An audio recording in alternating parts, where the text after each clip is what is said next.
지금 한 4, 5일 정도를 잡으셔야 돼요. 이건 괜찮고요. 네.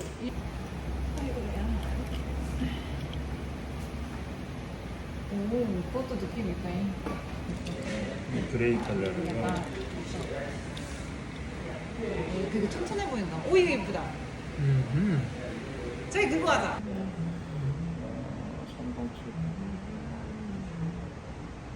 그나마 이틀 만에 나와서 다행이다. 어디야? 조그만 거지? 어지럽고 오르진 않는데? 그리고 여기에 들어갈 저렴한 렌즈가 4만 원짜리 렌즈가 들어간다 그랬어요.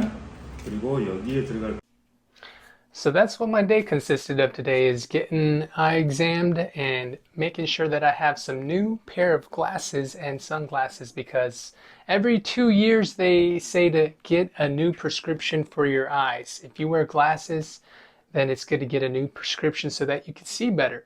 In the 2-year time frame that I've had my glasses, I've noticed from what the prescription the doctor said was that my eyes actually got a little bit better. So anything that I was reading close by, like my cell phone, any kind of books or anything, it puts more strain, more muscle on my eye, and that's why I was due for getting a new pair of glasses. I'll be picking that up in about a few days, and I'll be heading back to America with it. 1 more week left. So thanks for tuning in and watching what's been happening with my journey so far. As far as everything that's available here in Korea, I just want to discuss a couple of things here. I've had them written down today in my journal and was just talking about what has been very affordable here in a comparison to America and to Korea. You know, on our trip to Keja, it was very successful, first of all. Okay, we ate some squid. You would never find that kind of stuff in the restaurants out there in America. Like, I hardly see any of that. Gas, we filled up on the way back. It was $5.50 a gallon. So compared to Texas, where I'm from, it's a lot more than what it costs from what it is over there. Okay, but that's understandable because they have to import gasoline. It's not readily available as a resource, a natural resource here from the ground here. 52 million people live here in South Korea. That's a lot of people. And something that I've realized while I've been interacting with these people and strangers on the street is that there's a cultural difference. Like in America, you see someone just coming down the street, and a lot of times they'll acknowledge you. They'll say, "Hi, how you doing?" verbally. But here in Korea, they don't say that, especially if it's for a stranger. They'll just walk right past you. Also, there's surveillance cameras everywhere in Korea. We were on the hiking trail that I was just going back and forth on all the time, and there's surveillance cameras there. There's some on the street. There's some in these apartment complexes. So if any kind of bad crime happens in this area, the person that's responsible for that is going to be catched very quickly. Okay, there's no guns that are allowed in this country, so I feel safe going about my business around here. Okay, and also, something when you're driving around or you're walking on the street as a pedestrian, cars have the right of way. Be careful when you're driving around.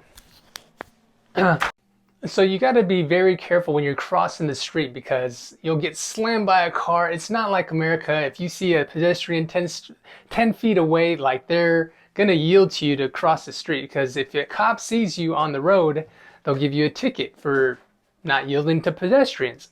Also, speaking of cops, there's not cops that are sitting on the side of the road with a laser gun pointed at your car. So they're not speed trap. Back then, in the past, the cops had a really bad thing of getting bribed by people for money. So they put all these like speeding cameras everywhere. Like there were 15 of them just coming back from the coffee shop and the restaurant we were at tonight. And it'd be like 50 kilometers per hour as a speed limit. But if you went like 10 miles over the speed limit, then you'd pay like $60. If you went another 10 after that, you paid another like $10 more, $70. If you went another 10 miles, faster than that. You'd pay another $10 on top of that. So you could pay like 60, 70, 80 bucks for speeding in a camera zone. But there's an app that you can download and it'll tell you where each and every single camera light is. I think it's called the Kakao driving app. So that's just something to keep in mind. Okay, also, personal space. This lady's shopping cart when we were at this Latte Mart earlier, she grazed my ass. It kind of like glanced the side of my ass, and that was the only time that I've ever heard someone say sorry. Any other time, if they're just walking past you on the street and they just bump into you or something, no, there's no sorry, apologizing for any of that.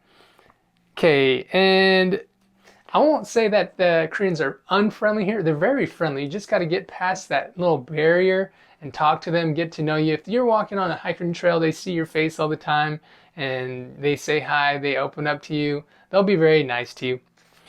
The food here, oh my God, the selection of it is just amazing. The seafood that we had out in Busan area, and everything was just so fresh and it was very affordable. There's no tipping like there is in America. And honestly, I don't see how like the waiters and waitresses make a lot of money, because I know in Texas they were getting paid like $2 an hour plus the tips, which just makes up for a whole lot of money in the end. But here in Korea, I talked to my father one for an hour of their work, which comes out to be about $6.48. I mean, that's not a lot per hour to be making. And what is else here? There's this pig here called the hukdaeji, and it is basically a brown pig. It's supposed to be a very delicious pork belly pig. I haven't tried it yet, but in the island of Jeju-do, I heard that a long time ago they used to have these pigs inside the porta potties, and they'd like jump up and like eat the feces in the toilet and like get real big. They're supposed to be a delicacy and really delicious. I just think that sounds nasty, eating a pig that eats other human beings' poop. Anyways, those are just some of the thoughts and some of the things that I've realized while living here in Korea for the last 3 weeks. I've been to Korea 3 or 4 other times before this, since I was 16 years old. And each time I come here, I learn something different. And the weather here in September has been amazing. I highly recommend, if you're ever going to come out to Korea, try planning it out for September sometime, because it's not too hot, it's not too cold. Everything's just perfect. And Chuseok, the Korean holiday where the family gets together, kind of like a Thanksgiving, it's like a huge holiday event. Like, they'll give you a lot of days off with the family, so they'll have a lot of time to spend with you if you do come out this time of year around also. Okay? Thanks for watching my thoughts of today and the Korea trip so far. 1 more week left, okay? Thank you for joining me. I'll see you later. Peace.